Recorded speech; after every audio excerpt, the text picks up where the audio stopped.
as always, thank you very much for joining us. Thank you very much to Susie for last week's episode. Such a nice person, came on the show before on the Live and Joyful segments on Instagram.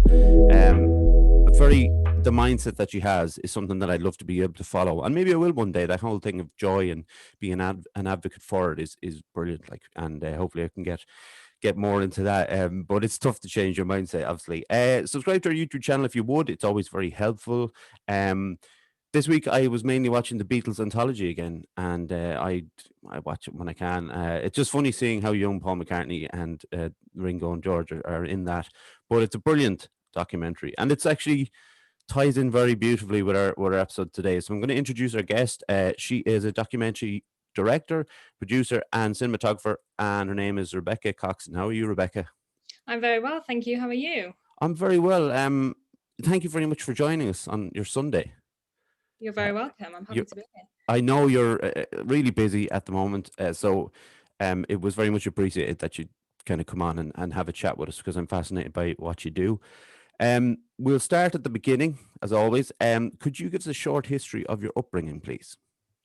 Yeah, I struggle to talk about my upbringing as just an individual, actually, because I'm one of triplets, and we also have an older brother. So everything seems to revolve around kind of like that family unit when I was thinking about this, answering this question. So I grew up in Nottinghamshire, and we lived in a kind of the middle of a woodland in the middle of nowhere. Basically, it took us ages to get to school. So I always joke now that my parents have kind of been preparing for, being isolated in a pandemic for 35 years, because they've just made this little haven for themselves and don't really have many visitors. But that was kind of the opposite of, I have always been quite a sociable person, and kind of got out of there as soon as I could and moved to London. But it was lovely. It was full of adventure. I always had my siblings to play with. We were climbing trees, we were building tree houses. We were very sporty. There's always been a strong element of competition in my family. We were swimming, we were playing tennis, netball, everything, and all quite academic as well. And yeah, I would say we're quite a loving, close family, and sort of, in lots of ways quite normal and happy, and in other ways quite different and unconventional. Yeah. So like, I just wondering about the culture shock then, from being somewhere where you say it was quite isolated and quiet, and then you moved to London. That must have been pretty intense. Yeah, I think for me, there's always been a bit of a contrast in my life, because we literally lived in, and my parents still live there, like a 25-acre woodland with basically no neighbours, and the nearest bus stop was an hour walk away. Wow. And for my parents, they've obviously cultivated that life for themselves, and it's complete paradise to them. But for me, I just, I loved being around people, and being in teams, and wanting to travel and explore things and be curious about the world and be in the thick of it. But at the same time, had this kind of anxiety, because I'd never been on a bus by myself, and I was kind of always used to being in this unit of triplethood, and so very keen to be away from that, because we'd always be the triplets, the Coxon triplets, and I was like, I'm my own unique person, and I want to spread my wings. So I knew I wanted that, but then I also had kind of no experience of that, and so I found myself quite I guess a little bit anxious, but also quite confident in the right situation. I think there was a bit of a mismatch at times. Yeah. So when did you first become aware of mental health? So I think, so I went to a state school, and then my parents moved us to a private school, and me and my sister went to an all-girls school, and my brothers went to the all-boys school next door. And as you can imagine, in an all-girls school, it was a very academic, high-achieving school, and that puts a lot of pressure on people. And I remember in the early years of starting there, you know, a girl died from anorexia, really, really sadly. There was a girl in my year who developed an eating disorder, a really serious one, and was hospitalized. And, you know, I went to visit her. And that was kind of around the time when I think I became aware of mental illness. And I think back then, mental health and mental illness were synonymous with each other. And they still, for some people, are. You know, you say mental health, and what they actually mean is mental illness, Yeah. you know, mental ill health. And we would have talks in assemblies about self-harm and things because, you know, around the age of sort of 12, 13, some of the girls in our year had been self-harming in various ways. And that was kind of on my periphery. But it probably wasn't until I got to university and started really struggling with my own mental health that I realized what mental health really meant, and that it could be, you know, it's kind of a neutral term. It could be positive, it could be negative.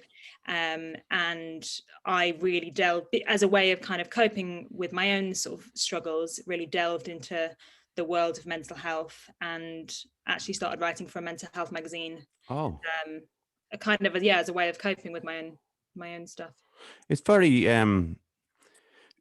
kind of progressive, I suppose, at the age you were in school to kind of have a talk about self harm and things like that.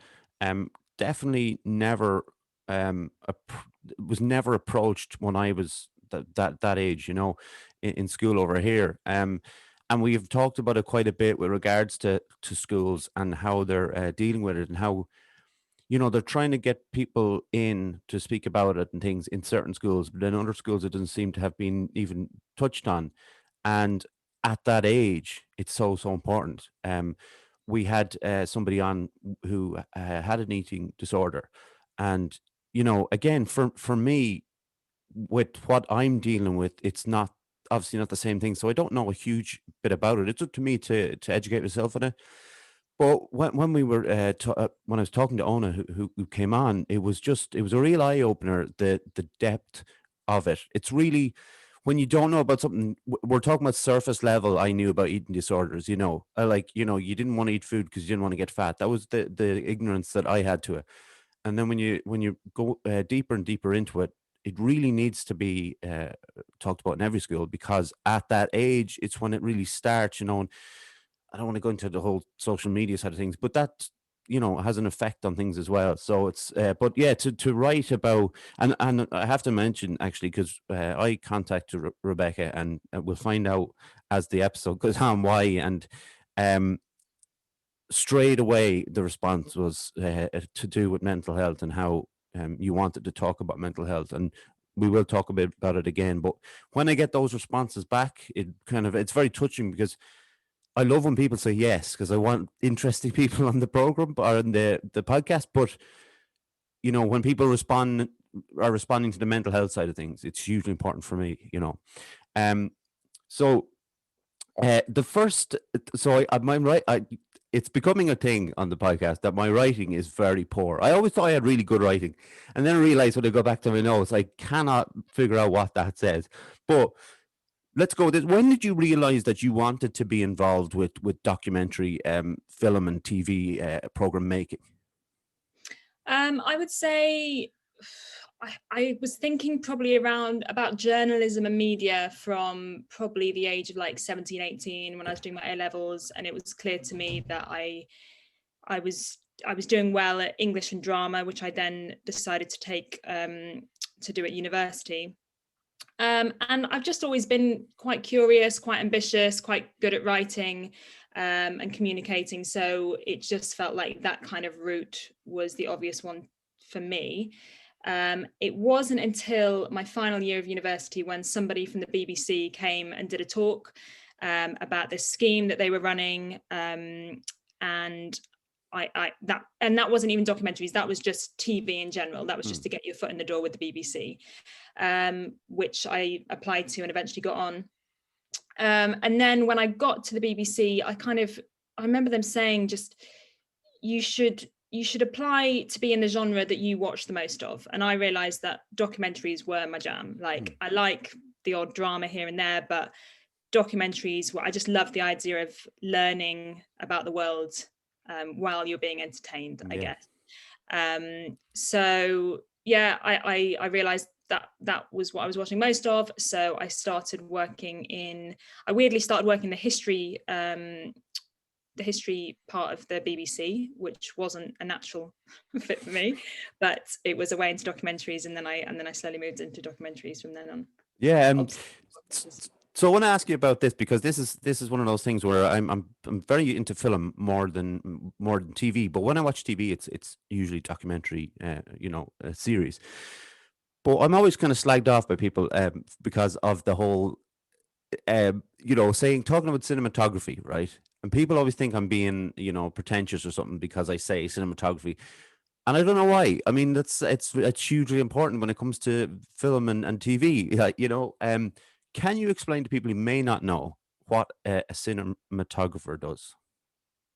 Yeah, I mean, I actually don't use that term very often, and I feel like it is more of a film Mm, term, like a drama. I mean, we call our documentaries films, so just to not mm, be confusing with that. But in terms of film and drama, a cinematographer is basically in charge of the image, what the the actual picture looks like. mm, So, and that entails loads of things. Lighting is incredibly important. Framing, what's in focus, what's not, how the image actually looks, so that the director can focus on directing the actors and mm, understanding what they want from that scene and how it's going to work in the edit. In documentaries, that role kind of comes down to the producer director. So I think in the last sort of 10 to 15 years, because cameras have got smaller, cheaper and easier mm, to use, and documentary budgets have got smaller as well, they used to have somebody who, the camera person, the director, and maybe a producer as well, and maybe an assistant researcher or whoever. And that has all kind of been rolled into one role.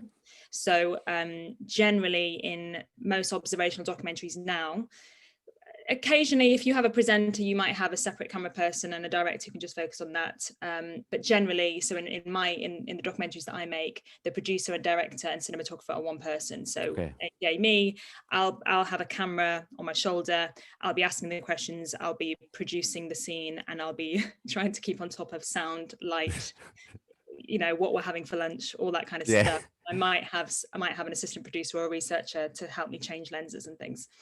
So because as you say, all the roles are kind of into one. When you were working on Ambulance on BBC, people who may not have seen it, it's it's obviously very raw at times because of the subject matter in general, and you see things, maybe I suppose we're seeing more and more of it, but you see things that you might normally see in your run of the mill TV shows. When you're on scene, um, how I am always fascinated by the idea of the camera person or director, whoever it is. How do you stay out of the way, the fly in the wall thing, but be respectful to the patient, be out of the way, but capture the right shot? It seems like you're spinning plates, really. Yeah, that job more than ever, it is a balance, it's a challenge. It's not for the faint-hearted, that job. And having worked on similar documentaries, I was quite shocked by how much we had to do. So just to put it in context for you, there were 8 directors in that series, producer directors. I was one of them, and we were all put in our own ambulances for a shift. So that they're 12-hour shifts, but we would generally get there about an hour before and stay for a bit after. So they're long days, and you're on your own. So you are given a paramedic crew, you're put in the back of an ambulance, and you have all your lenses on you, your rucksack full of things, your PPE, because sometimes you might be going into quite difficult, you might be going down onto into the tube, Mm. and or just car crashes, like all kinds of situations. So you have to have the same PPE that the paramedics do to an extent, and you also have to control the mini rig inside the ambulance. So that's some sort of glorified GoPros essentially Mm. in the back of the ambulance, so that when a patient comes in, you can record them without actually physically being there with your camera. But generally, you're turning up to, you have no idea what, every sort of few hours they're going to a different job, and you have to go in with the paramedics. You have to film the paramedics getting out of the of the ambulance quicker. You have to get out quicker than they do, basically, which is a task in itself with all the kit. And then walk into a stranger's house and very, very quickly have a conversation with them that says, look, we're making this documentary for the BBC. You might have heard of it. It always helps when there's been previous series out before. If it's a first series, it can be a bit tricky. But if people know this series, they're generally more open to it, and they might like it and know it already. And are you happy for me to film the work of the paramedics treating you today? And we have to make it very clear that them consenting to that in the moment is not them consenting to it being broadcast. It's just consenting for us to carry on filming, and then our team will have lots and lots of conversations with them before it gets anywhere near being edited or broadcast. So we're really careful with that, and obviously nobody's in the right frame of mind to make a big decision like that, if they're in pain or whatever. So you go in, you film that. In terms of capturing things without getting in the way of the paramedics' important work or distressing anyone, it is a balance. And we have long lenses, so you can keep a step back. You've kind of just got to judge it as you go, and if people are happy for you to be around, a lot of I would say about 50% of people said yes and 50% said no. And if they say no, I just go back into the ambulance and sit there and wait, and that's absolutely fine.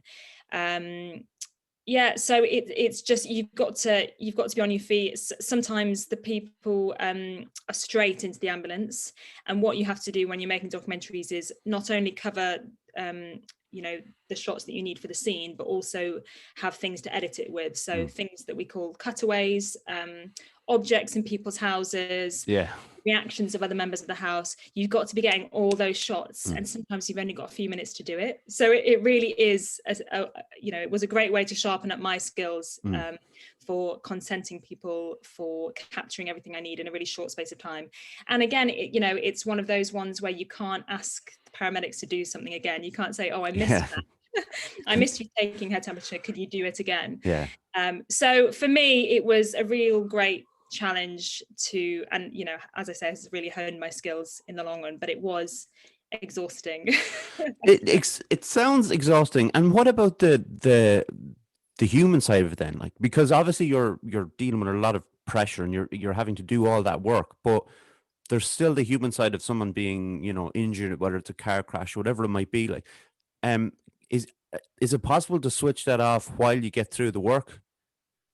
I think the camera's a really good distancing tool for that. So I've filmed quite a lot of surgery in the past on programs like 24 Hours in A&E, and I'm quite a squeamish person. Like, I have blood taken and I pass out. And I obviously didn't tell them that in my job interview. But what I found was that when you're watching it through the monitor of your camera, it's quite a lot like watching it through on TV. And you can kind of place yourself not in it and kind of remove yourself a little bit, which is really helpful. In terms of taking stuff home with you that's quite difficult, I mean, I wouldn't suggest working on a program like Ambulance unless you've done quite a few years of difficult program making, because you just don't know what you're walking into. And majority of the stuff isn't as horrendous as you might imagine. There's a lot of old people who've fallen over. There's a lot of people who need long-term care, and it's not an emergency in the way that you might imagine. But there are awful things, and there are people dying. There's horrific things that I've been to, and I think we got a lot of really good training about trauma before we started on that, and we're always given a helpline to call if we are struggling, or we have really good team members who can help with that and give us a break if we need. But what I actually found was, working on Ambulance more than anything, was that rather than going home feeling quite sad about the world and depressed and traumatized, I actually would go home and think, God, I'm so lucky that my family and me are healthy, we're happy, I'm not living in poverty, I'm not living in neglectful situations like some of the people, we came across. And just a kind of appreciation and gratitude for life, actually, which I wasn't expecting when I started on it. It's a great way of coming out from something like that and realizing those things. Just let me read out an ad real quick, Rebecca, and we'll get back into it. So let's get this one right today. Fusion Training Centre, Monksland Athlone, a place to train in Brazilian Jiu-Jitsu, kickboxing, martial arts and CrossFit. A great atmosphere with experienced coaches and a real sense of community. If you want to join the team, find us on Facebook at Fusion Training Centre or drop in for a chat. Fusion Training Centre, train like a warrior. Obviously, it's back open now, folks, so sign up if you want to get fit and healthy and meet some nice people. It's good. How I came across Rebecca was my favorite TV show, 24 Hours in Police Custody. I love it. I'm always telling people about it. And the one that Rebecca worked on was called The No Body Murder, and it was incredible, really. And one of those ones that, to be honest, I've watched every one of those episodes, and it really twisted and turned to places that I didn't think it was going to go. I thought it was an open and shut case after 10 minutes. Could you just give like a brief synopsis of the episode, if you don't mind? Sure. So just to say, I did work across the whole series, and I've done a few series in the past of it.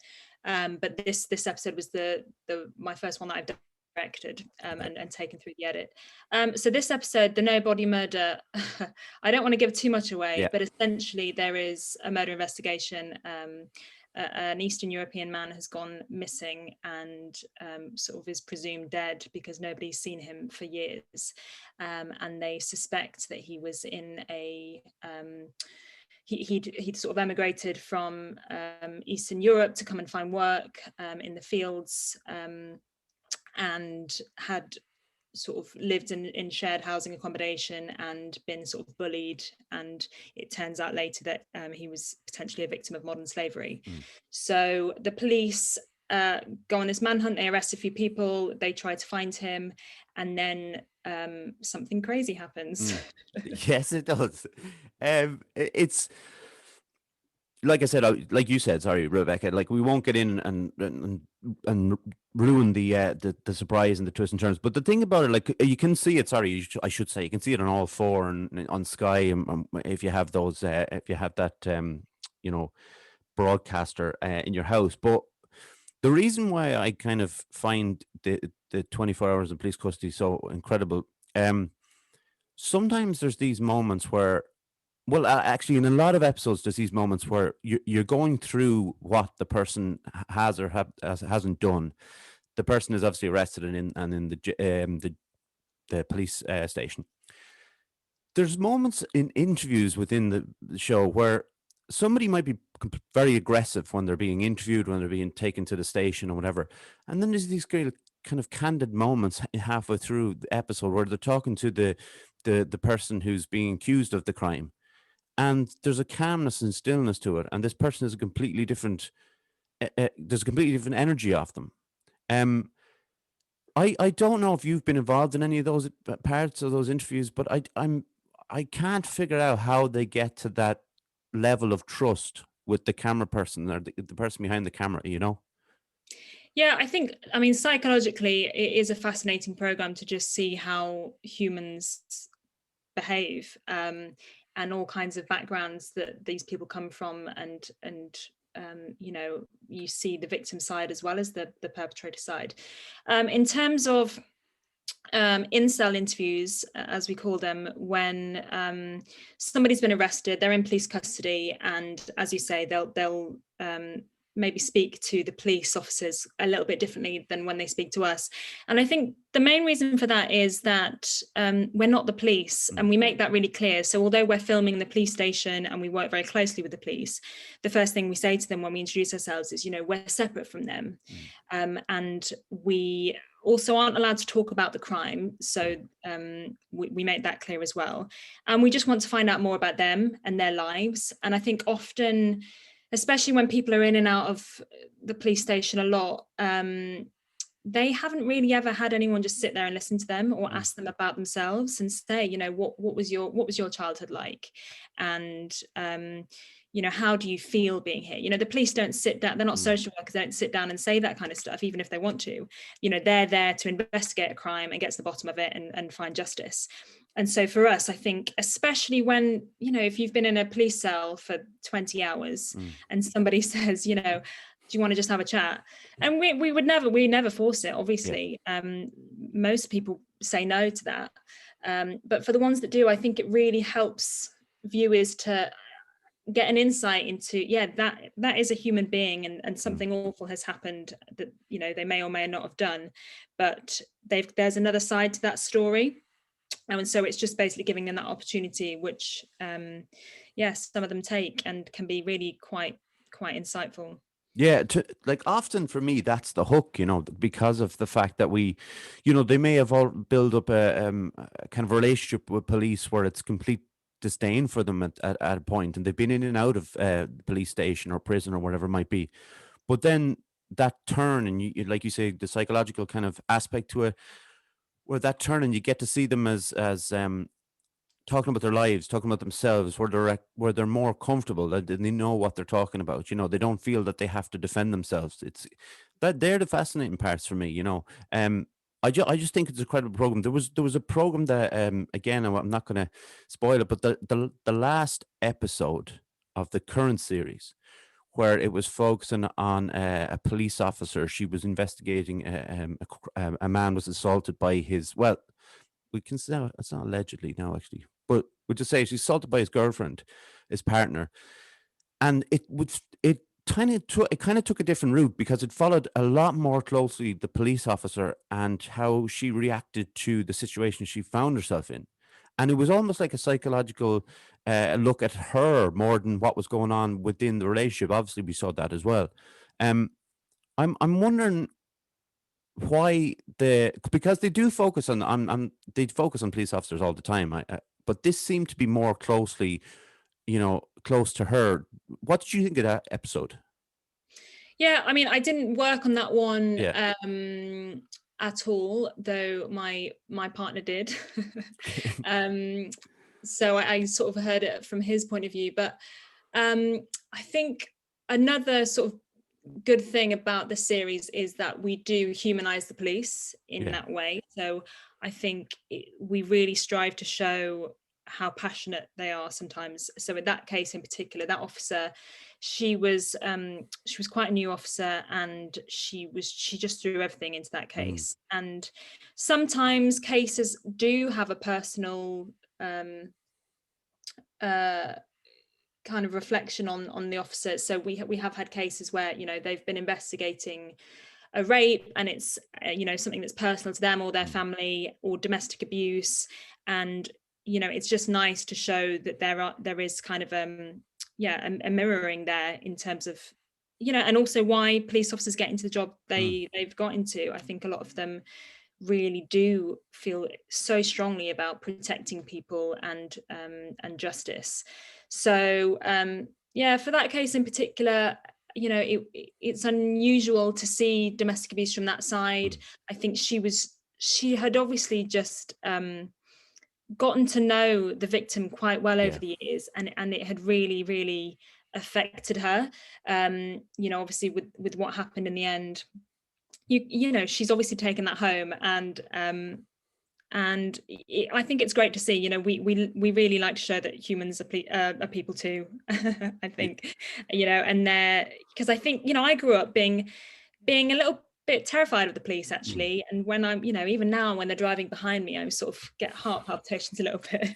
And I never in a million years would have thought that I would be working on a police series, to be honest. It's you know, the police are kind of there to tell you off, and but actually what they're there for is to protect everyone, and they are there to help you when you need it.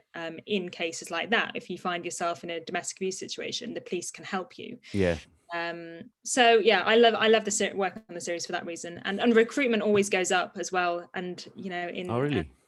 yeah, when we show things like ambulance or 24 hours of police custody, there's always an increase in people who want to become paramedics or police officers, which I think is great, because obviously it's an underfunded, under-resourced kind of profession. So yeah, and I think that the other side of it, the ambulance, the people, the medics, and also just using that kind of last example, I suppose you get to see the human side, the portrait of why they got into it. It wasn't like on the police side of thing, it wasn't a power trip, it wasn't anything to do that. It was genuinely trying to help people, and she was incredible. But it's a great show, and I'm looking forward to it coming back.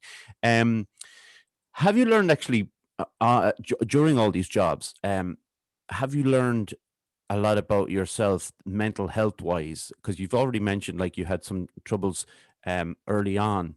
Have you been strengthened through these kind of things? oh, that's a good question. I think early on I was keen to, I mean, when I started in TV, it was 2012, and we were just starting to talk about mental health, and we're in a completely different place now. Like, people talk quite openly about it, and there's far more awareness and understanding. But back then, it was still kind of not a dirty word, but something that you just thought, it's extreme. If you're talking about someone's mental health, they must have schizophrenia or bipolar or and now we know that that's not the case. So early on, I was quite keen to make films about mental health that helped people to understand it more. And the first film I made was about self-harm. It was for BBC Radio 1's YouTube channel, and it's just a short 7-minute film, and I won a competition at Sheffield Doc Fest to get some money to make it, and then have gone on actually to make films that have. So another film I made a couple of years ago, which is now on Amazon Prime, is about psychedelics. And for me, it ended up being a film about psychedelics, but for me, it was always a film about mental health, because as you know, there's been a lot of research into magic mushrooms and psychedelic drugs as a treatment to depression and other mental illness. And at that time, my brother was sort of in the worst throes of OCD and depression, and I was really, really worried about him. And it was kind of, it was funny, because I kind of would go to all these talks about things to do with depression, and I went to one about psychedelic drugs and it potentially being a cure for mental ill health, and that kind of sparked my idea and connections to go and film the retreat in the Netherlands. But generally, all my films have, even if they're not directly about mental health, I've just finished working on a panorama about rape. I've worked on things about domestic abuse, county lines, and drug abuse. Like, they all have that kind of thread of mental health and vulnerability and challenges. For me, working on them, I just find them fascinating, and I love learning about that stuff. In terms of my own mental health, I think when you first start working in those subject areas, you're inexperienced and you don't quite know whether it's going to affect you mentally or whether you're going to take any of that trauma on board. I got told that, although, because I always think I'm not the one saving anyone's lives, I'm not the one going through any of this, how can I complain, that it was really hard to watch something.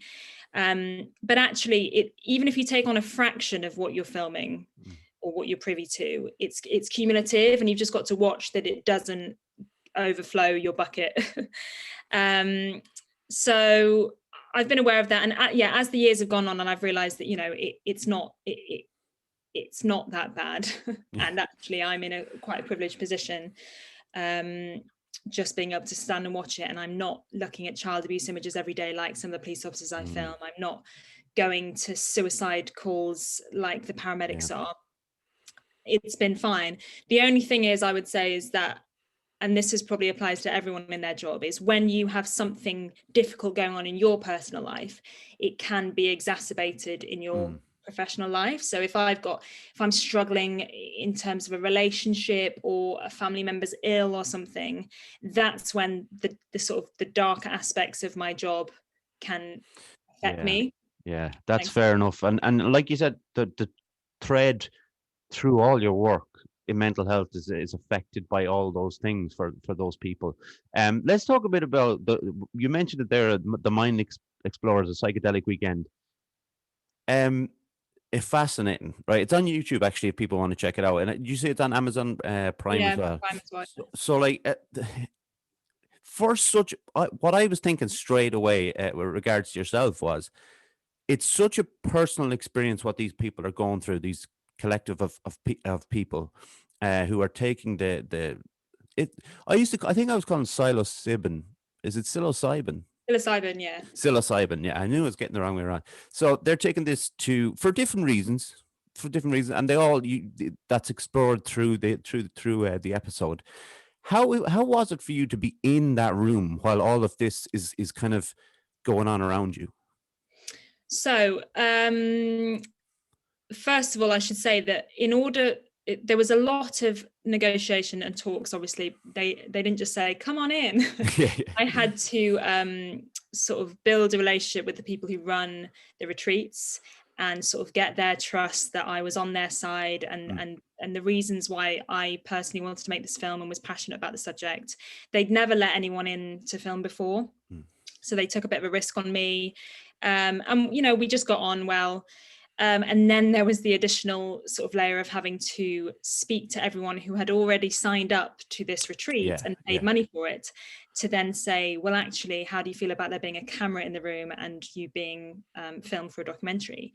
And another part of the sort of access agreement, in order for me to film and make a documentary that was a true reflection of the experience, was I had to actually go on a experience myself. Okay. So the month before I filmed, so they run monthly, these retreats in the Netherlands. So just to preface all this, magic mushrooms is obviously illegal in this country, but in the Netherlands, it's legal with a few sort of loopholes. You have to eat the mushrooms, the truffles that grow in the ground. You're not allowed to eat the sprouting bodies of the fruit. Okay. Blah blah blah. So anyway, what I was doing was completely legal where I was, and obviously cleared by the people I was working for. So I went on a retreat and took a high dose of psilocybin. And yeah, it was wild.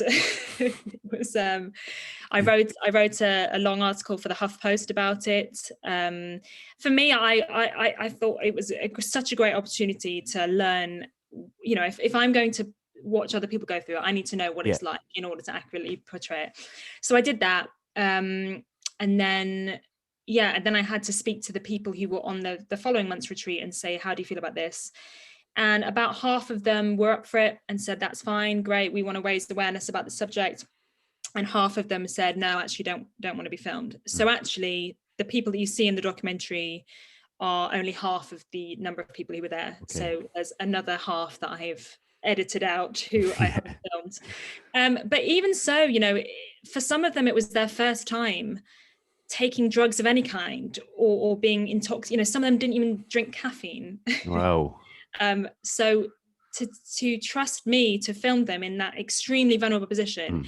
And I now know from experience that you just have no control over yourself. Like, it's like experiencing all your emotions that you've ever had all at once. I was streaming tears.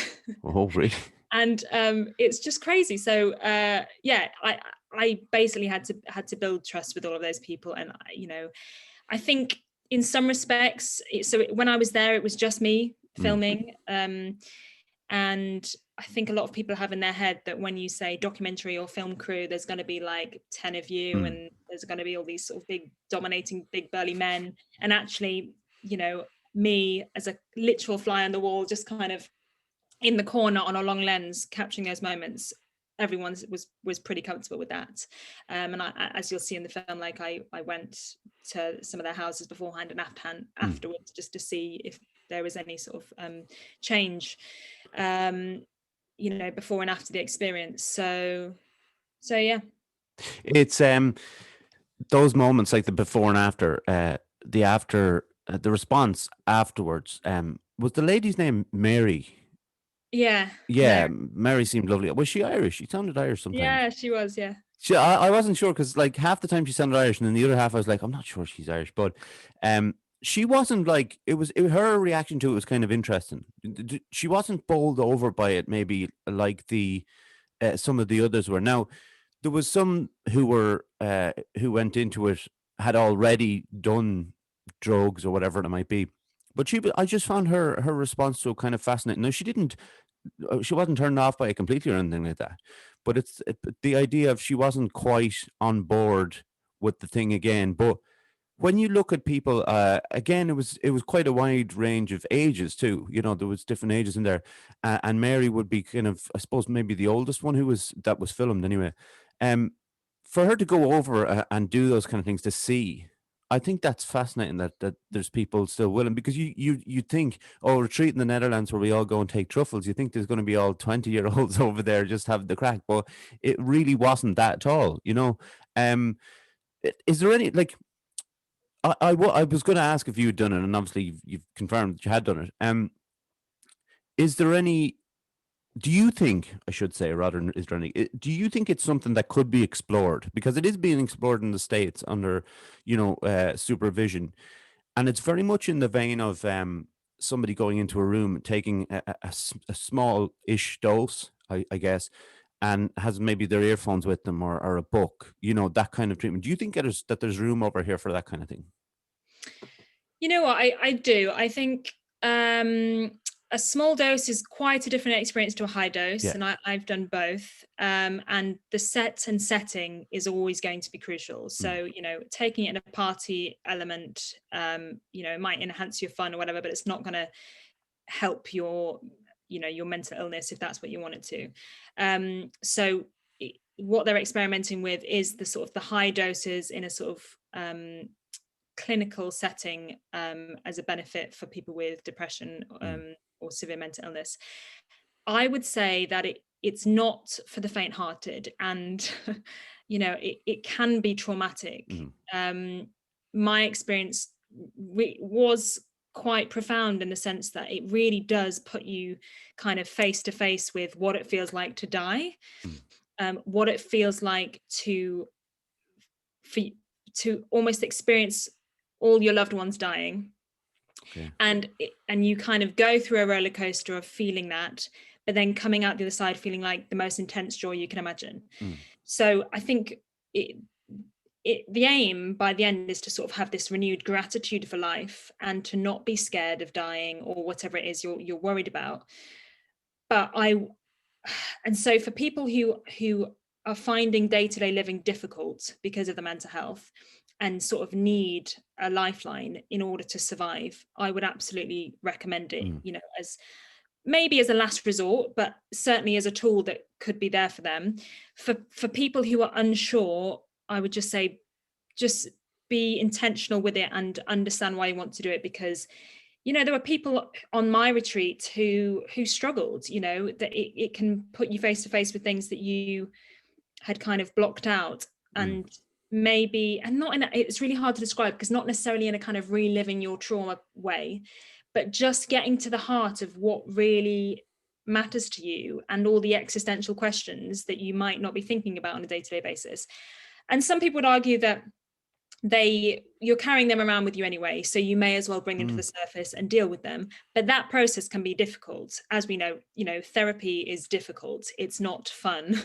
No. it's going to get worse before it gets better. Yeah. So for something like psychedelics, it's a kind of catalyst for that, potentially a fast track to those issues. But you've got to do it at the right time and when you're mentally in a place to understand that that's what you're gonna have to do. And if that means you're at complete rock bottom and there's nothing else, and you can't function in life without it, then that is an option for you. But for anyone who just wants to do it out of curiosity, I would just be ready for that. Yeah, I think the article I read was I think it was in a Time magazine, but it was the idea of microdosing does definitely appeal to me, because like you say, if you really are feeling particularly down, and like I've gone through a lot of therapy, and I I don't feel I'd learn anything from it again, going back through it or whatever. But it's definitely something that if it became illegal over here and they were, at least testing it out, it is something that I'd be interested in. It'll be interesting to see how it comes along, because it seems to be working in America, and there seems to be some sort of a push through on it. So it's good. So what are you, I know you mentioned a couple of things earlier on. What are you working on at the moment then?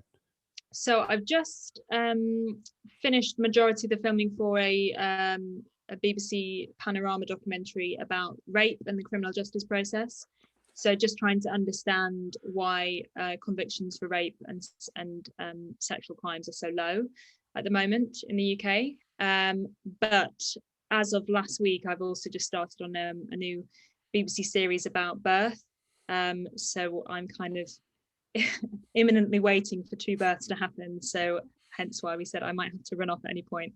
But yeah, I mean, for me it's been lovely to have a sort of transition from, because I've worked on lots of difficult things, as I've said, domestic abuse, rape, murder investigations. So to work on something a bit more lighthearted, I can't wait.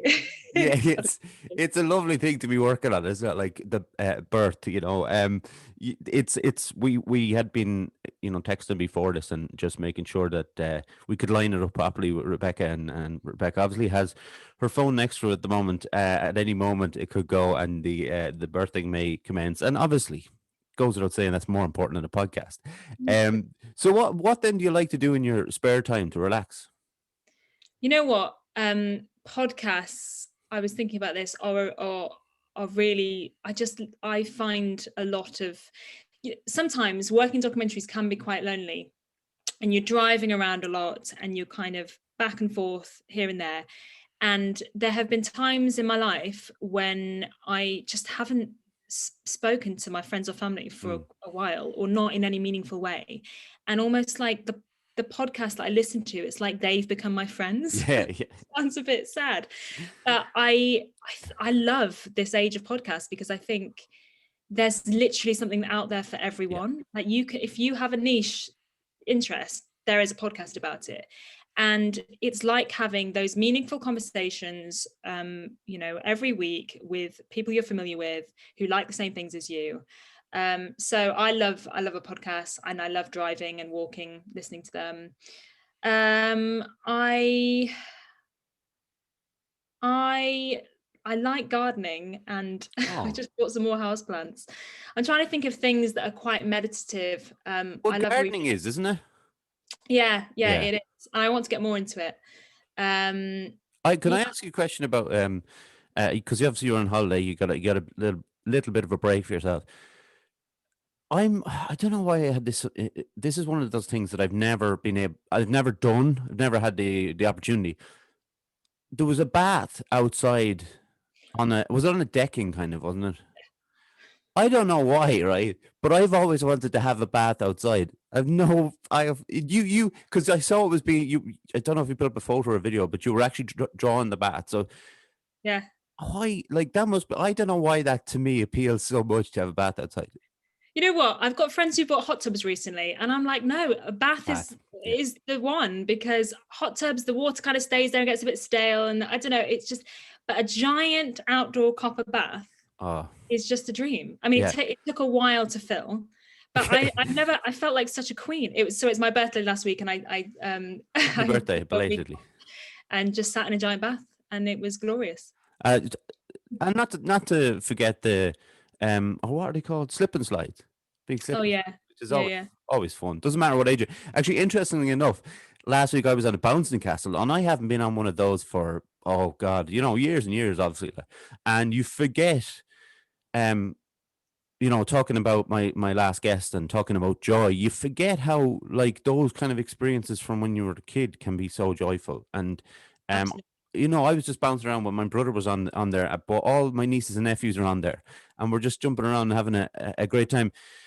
It's one of those things where I almost like, I don't know if you're like this actually, but I always almost don't allow myself to enjoy certain things. I don't know why that is. It's one of those things that I have to kind of work out myself. But it's like sometimes I know I'm doing something that I should be enjoying, but I don't allow myself to enjoy it. Do you ever get that? Oh my God, all the time. And so my free time is generally being productive with other things. So Mm, on top of documentary making, I also I write autobiographies for people, and I write content for an app. And these are all things that I've kind of done on the sidelines. And when the pandemic happened, I didn't have the documentary work kind of fizzled out for a little bit. And so there were great, mm. backup plans. But I'm never really just having fun or Yeah, just trying to enjoy myself. And that slip and slide that I posted on Instagram the other day was one of those moments where you've yeah. got no choice but to be in the moment, to have fun.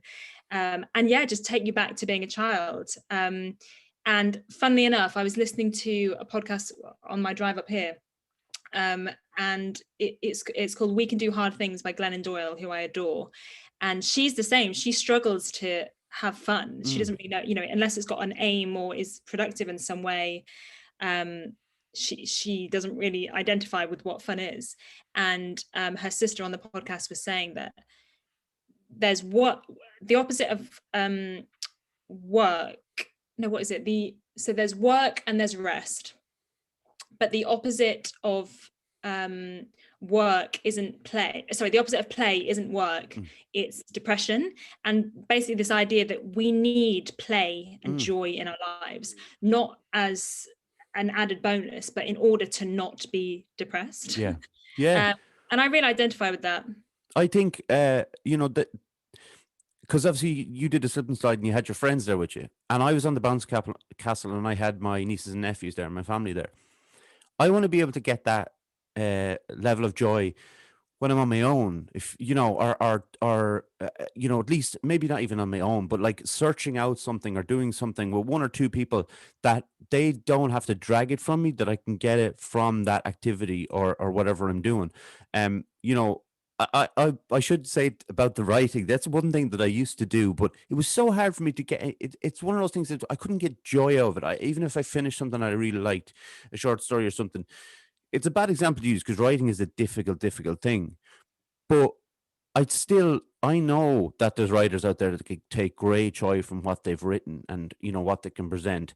And I'm not going to be going on a bouncy castle every day, so I have to find the joys in those kind of things. And it's one of those things that I keep searching out, and I'm sure. Look, sure, one day I'll find it. Like I do get joy from like listening to the Beatles and things like that. But I want it to be more like outside and doing things, and anxiety holds me back a lot. I get that, like but uh, Well, yeah, I think music is definitely a fast track yeah, to getting that.